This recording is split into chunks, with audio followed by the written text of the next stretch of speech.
They're also going to be emailed out today after the event. We're going to be doing a Q&A after we hear from our speakers. And when we open up for questions, please state your name and outlet before your question. Our speakers today are Peter Orth, and he's the Senior Supervisory Special Resident Agent for our Yakima and Tri-Cities resident agencies for FBI Seattle. We also have Sheriff Mike Morrison here today to speak with you. And so now I'll invite our speakers up to the podium to say a few words. Thank you.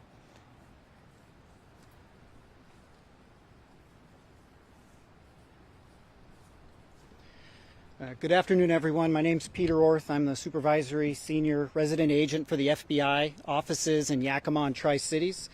Thank you for joining us. The media is very important and plays a very important role in the ability of law enforcement to push information out to our communities. So thank you for helping us spread the word.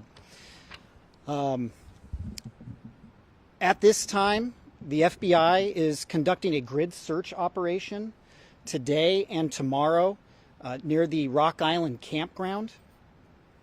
But I want to be clear that currently we have no evidence that Travis Decker is alive or dead. But we are conducting a grid search operation over the next 2 days. It's currently taking place right now. We hope to find evidence that will lead us to Travis Decker or any information regarding the murder of his 3 daughters. By thoroughly searching and documenting the area, we can help prevent the need to review the area in the future by collecting all possible evidence. Today there are nearly 100 FBI and partner agencies personnel on the ground to participate in this search operation. We have specialty teams from the federal government and local partner agencies all deployed here today and tomorrow for this operation. For almost 3 months, the investigators, led by the Chelan County Sheriff's Office and the FBI, have carefully followed hundreds of tips regarding the search for Travis Decker in this investigation. It's taken us over rough terrain, difficult areas, multiple states, remote locations that are inaccessible. The residents and visitors of Chelan County know very well that these areas are covered with vast dirt roads that stretch for miles, no cell phone service, and many other challenges. That effort gets more difficult as time goes on. The elements bury, they carry away, erode the very items that we're looking to seek and capture for the investigation. Our search teams today are out in 90-plus degree weather trying to gather all this evidence. FBI Seattle wants to assure the communities in Leavenworth and Wenatchee, as well as Chelan County and Washington State, that this case is a priority for the FBI. That is why we're here today. This is a beautiful area in which a heinous crime occurred. We are here to seek justice for Peyton, Evelyn, and Olivia. We are here to find answers for their family, friends, and the community.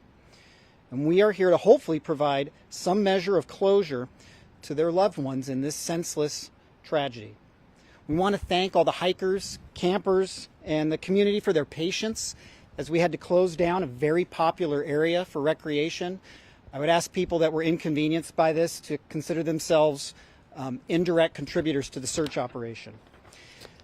To the community, if you find any information that you think is helpful to this investigation, we're directing you to the U.S. Marshals tip line. Please report any information you feel is appropriate for the investigators to the U.S. Marshals. And Sheriff Morrison has some comments.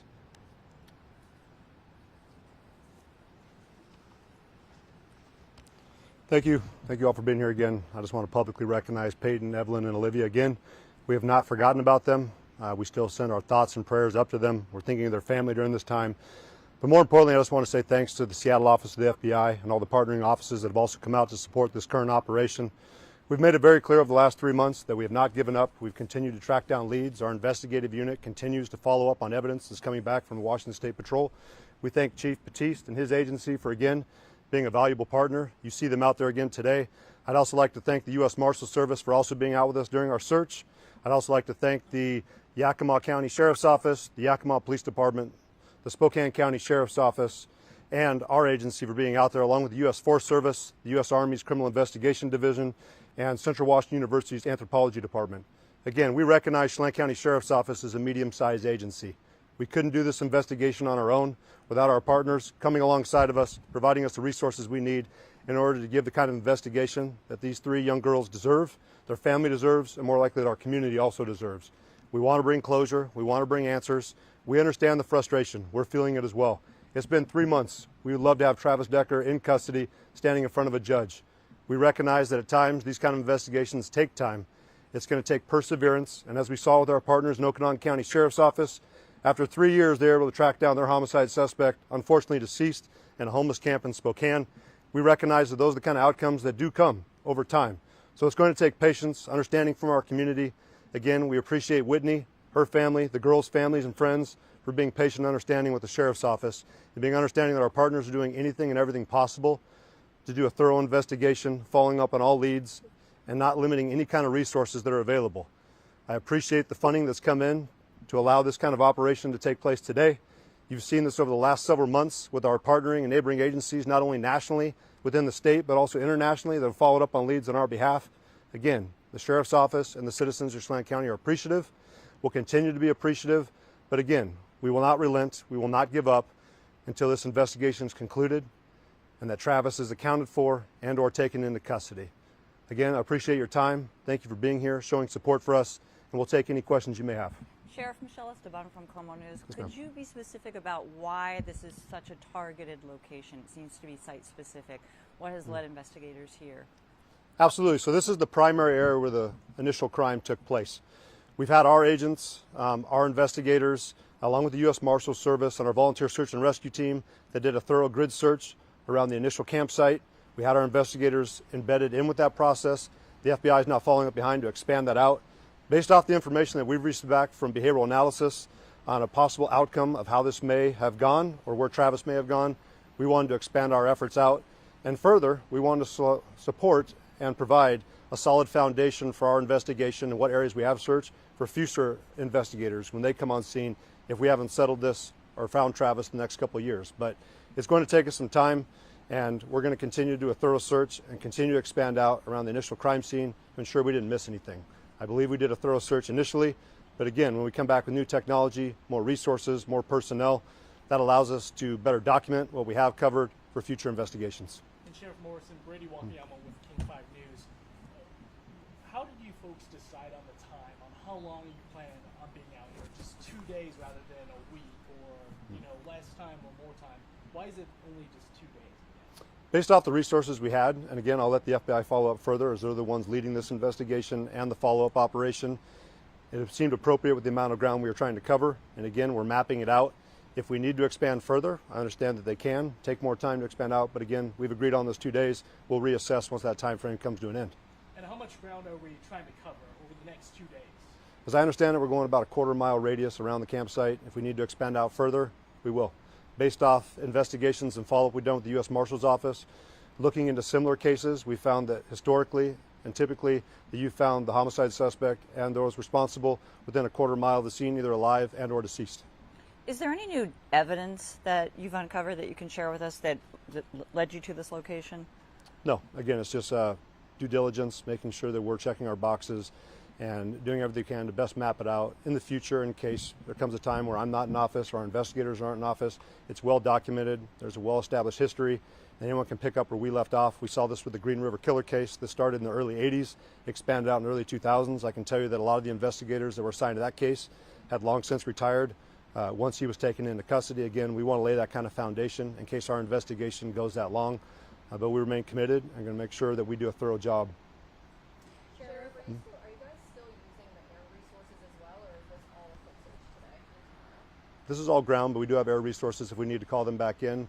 And we appreciate the FBI for taking point on that. We also appreciate Spokane Police Department that brought their drone unit before. We've had our drone unit out, along with Spokane County, Snohomish County, King County, our air units, and Washington State Patrol's fixed wing. So we know if we have to call upon them, they will be available. But at this time, we understand that getting boots on the ground and into the thicker brush is probably our best point leading forward. Sheriff, is there kind of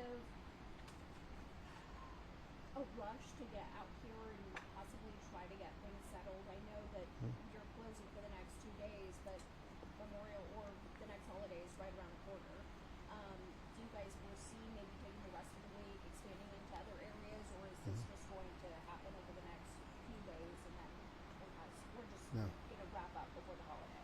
we've never been rushed. So this is an investigation looking into the homicide of 3 young girls. If it requires us to expand our time out on the ground further, we'll do so. We're going to start off with 2 days. We understand that they're limited resources. These are taxpayer dollars that we're utilizing. We're not going to be wasteful with them, but we're going to make sure to be thorough. If we need to go out to the end of the week, we will. The holiday weekend is not going to obstruct our investigation or slow us down. We understand it may be an inconvenience for those who want to come here and recreate. We are a tourist destination. We recognize that, but we're also 2,900 plus square miles. There's other places to camp. We appreciate the community support, those visitors' support, and we understand this does present an inconvenience, but there are a lot of other areas where you still can recreate, camp here within our county. We welcome you. For the time being, that area is closed for operations, and if we need to expand out, we will, but we've never been in a hurry. We're going to be thorough. We're going to be detailed because justice remains on it. So it depends on us. We want to make sure that we're doing everything possible to present a strong case when we get to court. And Sheriff, you may have mentioned this before, but what additional resources are in this search versus previous ones? What's the difference? I'll allow the FBI to expand out more on what they've brought to the table, but I can tell you just the resources available from the units that are coming in. I've cited the U.S. Marshals Service, the FBI.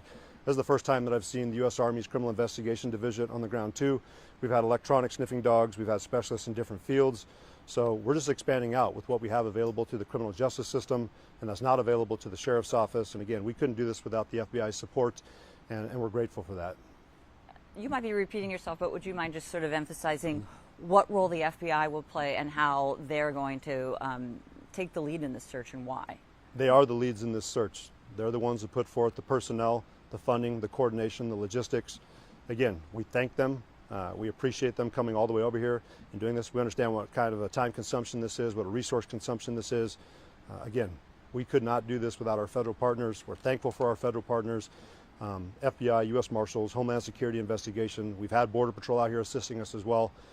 Just thankful for our federal partners, our local partners, our state partners, and we'll continue to work with them as best we can. Can you talk a little bit about, I mean, the slightly emotional side? You know, it has been almost 3 months to the day at this point. We're still looking. This is still something that people think about every day as households. Can you talk a little bit about maybe if it's a little bit defeating to still be doing this today? It's not defeating for us. We don't give up. We understand that the girls would not want us to give up, but I did talk with Whitney last night over the phone. I get her frustration. Of course, she wants the kind of closure where we can locate Travis and bring him to justice. And we also understand that our community is frustrated. We hear the comments back from the community as well saying, why haven't you guys found him yet? And of course, bringing up suggestions, we hear you. We're trying our best. We're doing what we can with the resources we have. We don't get frustrated though. We're not going to give up. We understand this could take years, and we'll be here. If it's not me wearing this uniform, it'll be another Chelan County Sheriff's deputy. It'll be another FBI agent. It'll be another U.S. Marshal. This is not going to go away till Travis is located. And again, we're going to continue to persevere, grind on, and we will find him in one fashion or the other. Can you speak a little bit? Current award that the U.S. Marshal Service is offering is $20,000, and I know I've heard calls from the public, why don't you raise that amount? Again, we don't control that. We appreciate the U.S. Marshals for putting in the work that they have. Having Travis be in the spotlight that he is in, and also the funds that have been made available to turn him in. I don't think there's anything saying that members of the public couldn't come up with their own funds to offer up, but again, I would tread lightly in there because fraud is a real thing. But again, we're pursuing forward with justice. We hope that individuals do take the award as a serious offer, and we'll continue to work with the Marshal Service. If we're able to get additional funding, we're grateful for that as well. Can you speak a little bit to, I know we've talked about the terrain extensively, his military training, but what is the likelihood with the type of weather we've experienced that Travis Decker is alive at this point? Yeah, we'd never presume that he's alive or dead until he's accounted for or found in one fashion or the other. I've said it before, I don't believe he's special in any way. He was part of the military. I appreciate his service. Right now, he's a criminal at large. He's wanted for murder and kidnapping. We have other individuals on the ground that are more trained, our instructors in this field, are actual survivalists, and I feel like we have the right members on our team, and he's got a lot of people hunting against him. I've said it before, he's got to be perfect every single day. We just have to be perfect once, and if he is still alive, I got to imagine he's pretty tired by now. But we understand the likelihood that there could be a potential that he is deceased, but until we find him, alive or dead, we're going to continue to search. Question for Agent Orth, if I could. Sir. The question was asked, sir, about resources. Jefferson Robbins with NCWI TV.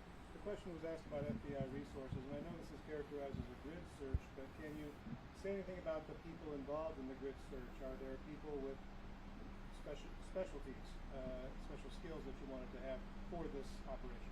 Yeah, absolutely. So we brought in people with specialty skills. The FBI maintains what's called the evidence response team. We have many of those individuals embedded with the teams. We have members of the FBI SWAT team embedded with each of the search teams that are out there. And to be clear, there are a number of search teams that are searching this area. It's not one big team moving around. It's several smaller teams. So we have those experts there. We have experts from outside agencies that are here. So we have electronics experts currently on the ground right now at the Rock Island Campground. So any possible investigative or search personnel that would bring an expertise to the table, they are here today. The notice of the closure of the Forest Service area came out on Friday. How far in advance was this operation planned? It's something we've been discussing for a while. It takes a long time to put this many resources, 100 people together with the right expertise in the same place at the same time. We also didn't want to, impact the public unduly because this is such a popular area. So I would just say weeks and weeks. This has been in the works. Maybe actually more than that. Were you counting on this weather? We'll take it. We'll take it.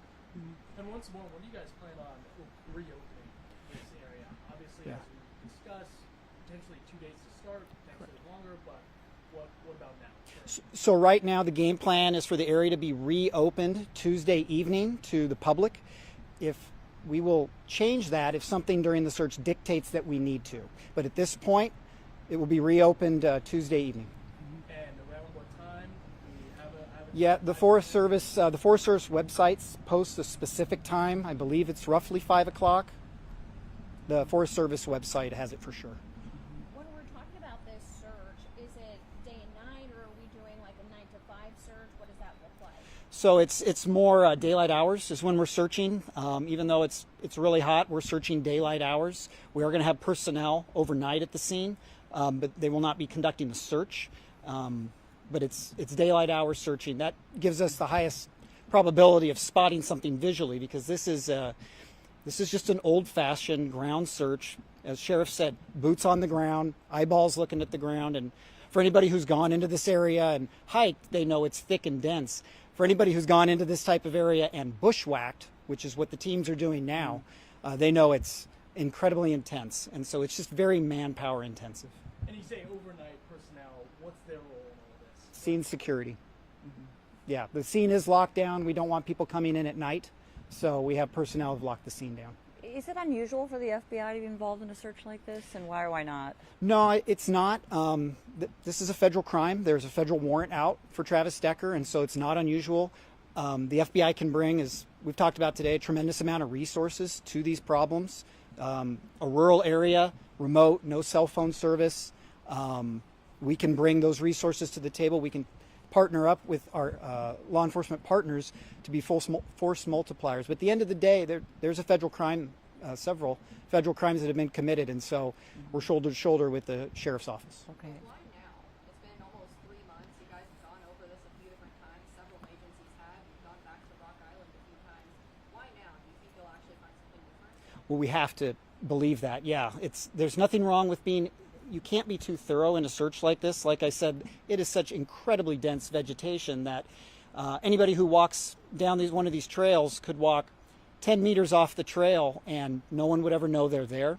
And so by coming in with a very, I would say, sophisticated search operation where everything has been divided up by GPS coordinates, responsibilities have been divided up very specifically. It's going to be documented electronically and visually what ground has been searched, what's been cleared, so that potentially future teams that come in don't need to go over the same area. Is there a fear that it's too late? I mean, there's been campers there. There's been people walking through that area. Evidence stomped all over potentially. Is it too late? No, it's never too late to go look for evidence. So no, we don't feel that way. So I just want to be clear, is there a break in the case here? Does that have anything to do with why you're targeting this area? Or is it what I'm hearing? We just need to be abundantly thorough and cover that grid, which we know we can do in 2 days. We need to be abundantly thorough and cover that grid. very, very thoroughly, because the overgrowth, things on the ground get grown over very quickly. So we just want to be very thorough. There is no break in the case, to use your term. Okay. And the equipment they're going to be using, is this just like machetes? I mean, are they bushwhacking through? What, I mean, so is there's there any heavy equipment? nothing 'Cause special. With that terrain, you So probably can't. we have communications equipment back there because there's no cell phone service at all, but we have communications equipment back there so teams can be connected with our resources at FBI headquarters, outside resources if we need to bring additional things in, so the sheriff's office and the FBI can speak. But really, it is old-fashioned hard work, people walking through the woods, looking at the ground within sight of each other, not missing a single square foot, to make sure that this area that we were responsible for has been cleared and there's nothing of interest here. We need to now look somewhere else. Okay. Kevin Teeter, KHQTV. Are you confident that 2 days is enough to cover this, what was it, quarter-mile radius beyond the campground? Yeah, as of now, this is the right amount of time. We may actually be able to expand outside the quarter mile, depending on how the search teams do this afternoon and tomorrow. We may actually go further out than what we initially intended. So. And I suspect, I don't want to assume that you agree with the sheriff, that historically, when you look at other cases, perhaps that are somewhat similar, oftentimes you may find your suspect within that radius. Do you believe that? And, Yeah. and is that why? Can you just speak to that for a second? Yeah, the FBI believes that too, that, generally in these cases, not all the time, but a good amount of time, what we're looking for is not vastly different than the area where the crime occurred. So that is why we've centered our search operation today on where the crime occurred. Okay. Does anybody think he's got any sort of help? We're open to all possibilities. Is there a water element to this search? Or the river's been searched once or twice. Yeah. Morrison was on one of those searches. This time around too? Sheriff, you want to speak to the water search? The FBI has a team up there right now from the Spokane County Sheriff's Office that's evaluating the area, but I don't believe they're in the water today. So we brought Spokane County Sheriff's Office's dive team in. There were certain areas that our Swiftwater team could not access just because if you're diving underneath log jams. That was an area that we didn't have the equipment for. So Spokane County, thanks to Sheriff Knowles, has offered up their dive team to come in, search areas that we weren't able to get to. They should have their scuba gear, their dive tanks that's going to allow us to get into areas that, again, we weren't able to access. The National Park Service wasn't able to access. But we feel pretty confident with our Swiftwater team being in the water twice now to conduct searches since the water's come down. The National Park Service's Swiftwater Rescue Team been in the water for over 4 days. And now we have Spokane County Sheriff's Office's dive team going in the water too. We feel very confident the water's been covered thoroughly. But again, we'll utilize what resources we have and make sure that we didn't leave any stone unturned.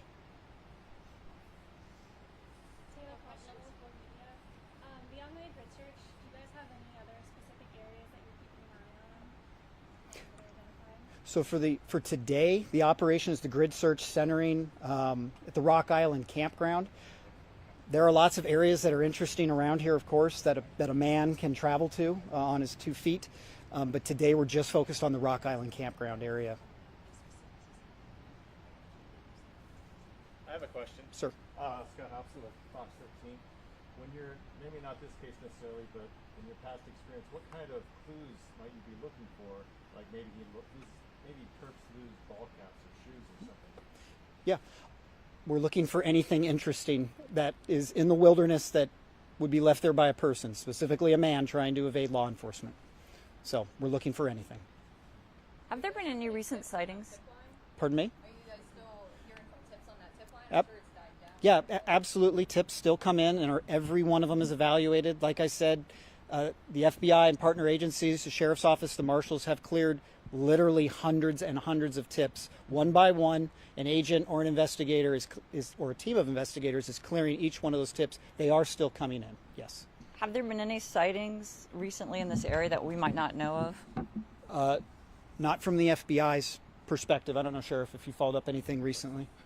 So we've had reported sightings. We've had our partnering agencies, and of course our agency also tracked down. They have not turned out to be Travis, but again, we appreciate the community remaining vigilant, reporting it to us, and again, we're not going to overlook any investigation or tip that comes in. So we get it. Just our most recent sighting that we documented over there in Idaho. Clearly, that did not turn out the way we wanted to, but we appreciated the public again being aware of what was going on. Most recently here, I was talking with the sheriff with King County. It sounded like one of their council members had also viewed someone potentially when they were out hiking the Pacific Crest Trail. King County Sheriff's Office went out and did a follow-up on that. We appreciate it. We know they're spending around 12 hours more, from what I understand, doing a search, following up on that information, but again, it didn't pan out. But we continue to get it. Even today, as I was going through my mailbox, we had a couple more potential sightings that came in. We'll forward it back over to our partners with the U.S. Marshals Service and our investigators. But we do have things that we're following up on, and again, we appreciate the public for helping us out. Sheriff, would you mind just reminding me, has there ever been a sighting of him right in that Rock Creek campground, Rock Island campground, after the bodies were recovered? There was one potential sighting that we had with our search crew when they were up in the enchantments area in the helicopter. We did track that down, but I'd also point out when Kittitas County, thanks to Sheriff Myers and his staff for following up and helping us out, they had an individual that was a potential sighting that took off running from them. They did catch up, and unfortunately we just found out it was an individual who didn't like law enforcement. I don't think it's the first time we probably experienced that in our careers, but we get those kind of incidents as well. Okay, thank you. Yep.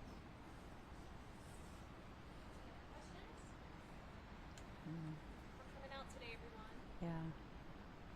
All Thank right. you guys. Everyone Appreciate for your coming. time. Thanks.